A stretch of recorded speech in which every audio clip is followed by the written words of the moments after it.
Behind Hollywood's glittering facade, there was a much darker reality. From the 1920s through the 1950s, these major studios didn't just make movies. They controlled everything. Careers, relationships, even silence. Like totalitarian regimes, they shaped and owned their stars' lives. And in this video, we're telling the stories of 6 legendary actresses whose dreams turned into nightmares. Not because they failed, but because of the very system that created them. Number 1, Judy Garland. She was only 16 when she stepped onto one of Hollywood's most demanding sets. By the time she finished filming The Wizard of Oz, addiction had already taken hold. Amphetamines pumping through her veins by day, and barbiturates pulling her under at night. The studio system didn't care that she was just a child. One afternoon, director Victor Fleming walked onto set, watched her giggle during a scene, and without hesitation, he slapped her across the face, told her to stop wasting the crew's time. Behind the scenes, it got even worse. Executives at MGM called her a fat little pig with pigtails. They starved her into compliance. Her weight, monitored obsessively, her food, rationed like a prisoner's. And then there were the men in power. They approached her for sex. When she refused, they threatened to destroy her career completely. By the time Judy turned 30, she was already a drug addict and an alcoholic. The system had broken her. And in 1969, at just 47, Judy Garland was found dead an accidental overdose in a London bathroom. Number 2, Rita Hayworth. She wasn't even born Rita Hayworth. She was Margarita Cancino, until powerful men decided to erase her and rebuild her. As a child, she danced on stages across Mexico with her father. And in those dark theaters, the abuse had already begun. Then came Harry Cohn, the ruthless head of Columbia Pictures. He demanded relentlessly that she sleep with him. He bugged her dressing rooms, watched her, controlled her, and every time she refused, he punished her financially. He stalked her, meddled in her private life, even kept perfume, stockings, trophies in his office, as if they were payment for the favors he tried to force from her. And then they changed her, forced her hair from black to red through painful electrolysis, altered her face, her identity, until nothing remained of the girl she once was. Later, she would call Cohn a monster, very possessive. Even marriages to Orson Welles and Prince Ali Khan couldn't save her. Alcoholism, mood swings, they took over. By her 40s, she was slipping deeper into confusion and despair. And then, the final blow.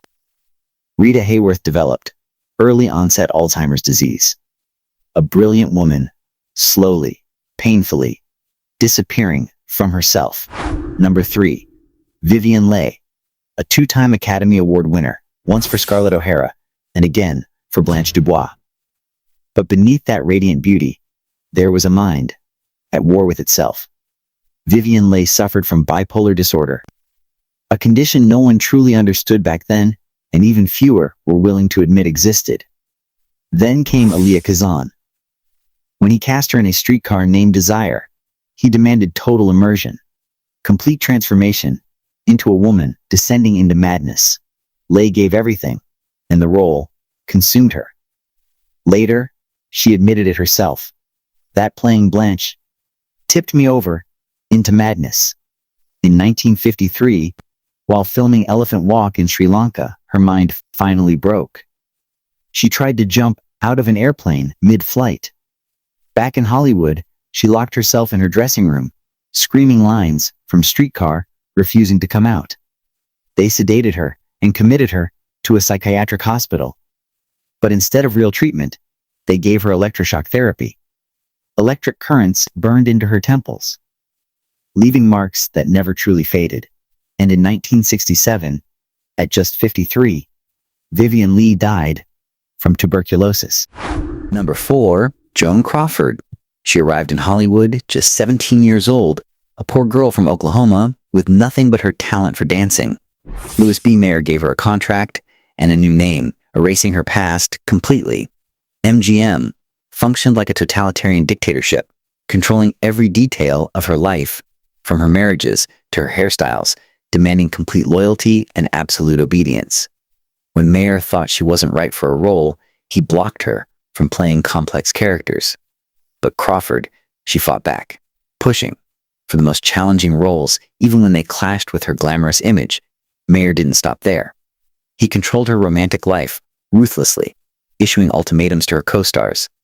When she fell in love with Clark Gable on set, Mayer ordered the affair to end, and it did. Decades later, her daughter Christina published a memoir accusing Crawford of abuse, casting a long shadow over her legacy. Crawford grew up in poverty, with an absent father and an uncaring mother. And then, the studio system became her new prison, replacing one form of control with another. Number 5. Jean Harlow, Hollywood's first platinum blonde bombshell, born Harlene Harlow Carpenter, a shy, bookish girl from Kansas City with no appetite for fame. But the industry saw only a commodity, and MGM saw a profit machine.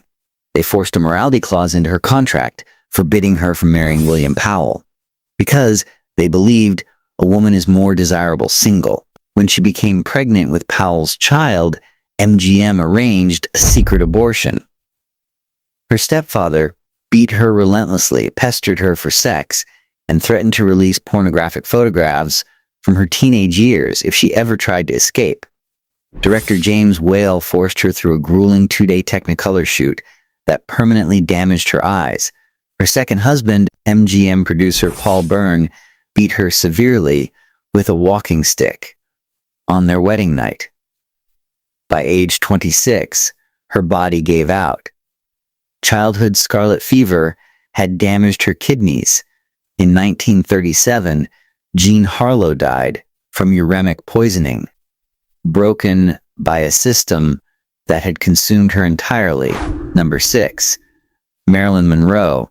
She was born Norma Jean Baker in Los Angeles, abandoned by her father before she was even born.